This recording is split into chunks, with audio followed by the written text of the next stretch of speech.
Bonjour à tous et bienvenue sur Darumacha DIY. Dans une vidéo précédente, on avait entamé les travaux de plomberie de la cuisine. On avait commencé par détruire le mur de la cuisine. Je suis venu proposer mon aide à plusieurs reprises, mais il a toujours décliné mon offre. Dans cette vidéo, on voudrait terminer la plomberie. Et la première étape va être le tuyau pour l'eau froide. Ici, on a donc un tuyau en cuivre, et pour cela, on va devoir modifier l'emplacement du tuyau.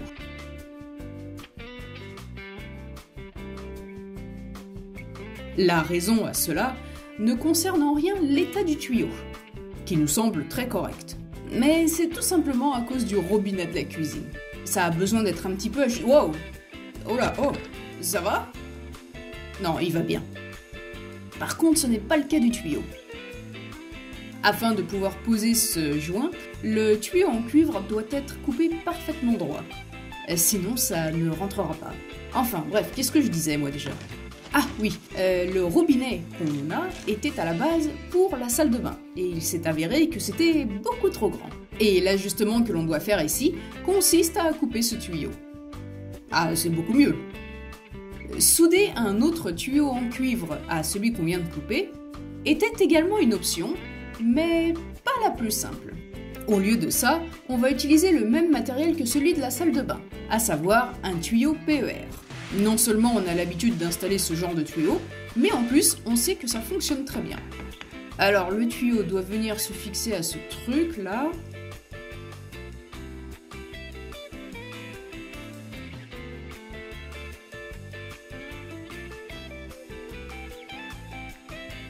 Ouais, bah je pense qu'on est bon là pour l'eau froide. Maintenant, il ne reste plus qu'à faire un trou pour passer le tuyau de l'eau chaude. Allez, il est temps d'aller dehors. Alors, le tuyau pour l'eau chaude. Pour cela, on doit se diriger vers l'arrière de la maison. C'est assez étroit. Ici, on a notre tout nouveau chauffe-eau. On avait retiré l'ancien il y a très longtemps. On a dû demander à une entreprise de venir s'occuper de l'installation du gaz, car il faut avoir un certificat pour exécuter une telle tâche.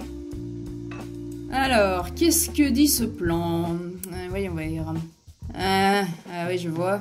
Ok. Bon, dans tous les cas, il faut creuser, hein. Un petit peu de jardinage, un petit peu de nettoyage, et puis, le truc marrant, quoi. Creuser, hein. Oh, je crois que j'ai touché quelque chose là. Et parfois je contrôle pas ma force et c'est pas cool ça. Bon, je vais mettre un scotch là temporairement afin que rien ne rentre dedans. Et puis je m'en occuperai plus tard, hein. Hey, t'es rentré du magasin de bricolage. J'espère que t'as trouvé tout ce que tu voulais. Ça va, t'es bien là, t'es content? Ah super, bon, j'ai pété le tuyau, du coup il a disparu, il s'est évaporé. Wow, regardez ce que j'ai trouvé. Une vieille pile jetée dans le jardin. Non, ça c'est pas top. Ah tiens, il pleut maintenant. Mais ça va, c'est pas une grosse averse, on peut continuer de travailler. L'ancien tuyau commence par là-bas, et puis se dirige tranquillement jusqu'au chauffe-eau, que l'on doit retirer. L'ancien tuyau, hein. Oui, parce qu'il est tout rouillé à l'intérieur. Allez, on commence par là.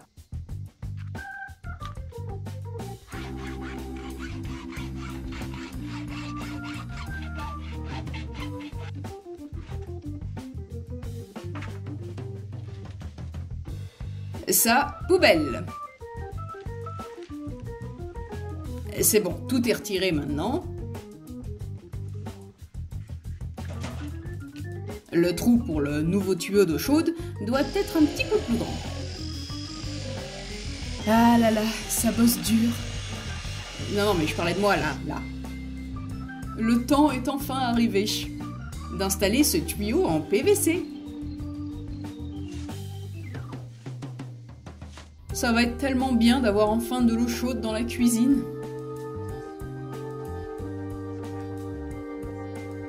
Il faut le maintenir pendant quelques secondes.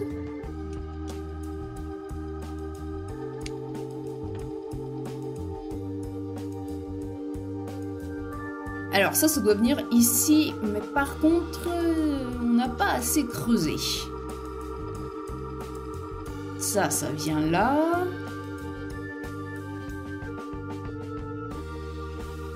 Occupons-nous de la partie au milieu. Quoi? Comment? Qu'entends-je? Vous n'êtes pas encore abonné? Ah là là. Là, on commence à s'approcher de l'endroit où se situe le chauffe-eau.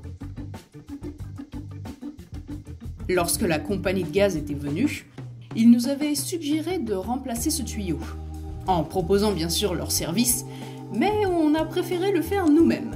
Ils nous ont donc rapidement expliqué les matériaux spécifiques à acheter, ainsi que la manière de procéder, ce qui était très sympa de leur part. Alors, c'est fini? Ah, tu te fais attaquer? Attaque de moustique? Voici à quoi cela ressemble une fois fixé.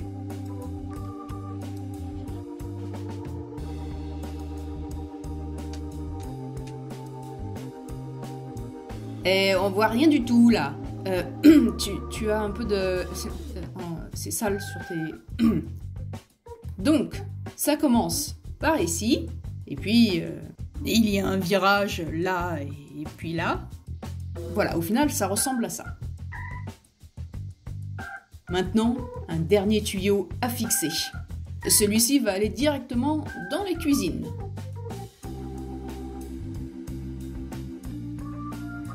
Il est également très important de recouvrir le tuyau avec une isolation. C'est pour éviter que ça explose, hein. Entre les différences de température, voilà. Il commence à faire sombre là. On pourrait peut-être s'arrêter, non? Je sais pas. Non? D'accord, très bien.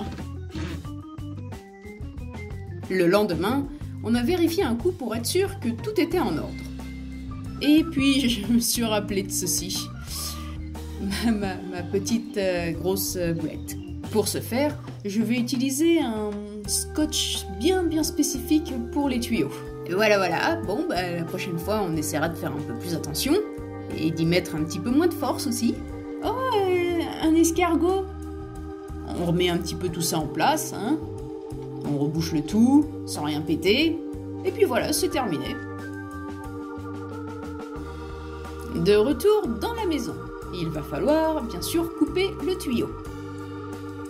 Et ça a pas l'air hyper facile, dis donc. Au final, le fait d'avoir remplacé le tuyau nous-mêmes nous a coûté environ 115 €. Je me demande bien combien ça aurait coûté si on avait demandé à l'entreprise de le faire pour nous. On rebouche tout ça temporairement, jusqu'au jour où on installera enfin l'évier et le robinet. Bon, je pense qu'on s'en est pas trop mal sorti pour aujourd'hui. On va peut-être pouvoir retirer certains post-it, non? Alors, creuser, fait. Installer les tuyaux pour l'eau chaude et l'eau froide, c'est fait. Dans un prochain épisode, les travaux de la cuisine suivent son cours. Ah, qu'est-ce qu'on s'éclate! Un petit coup de peinture sur les fenêtres. Bientôt, va falloir poser le staco. On enlève la peinture. Enfin, vous en saurez plus la semaine prochaine. En attendant, prenez soin de vous.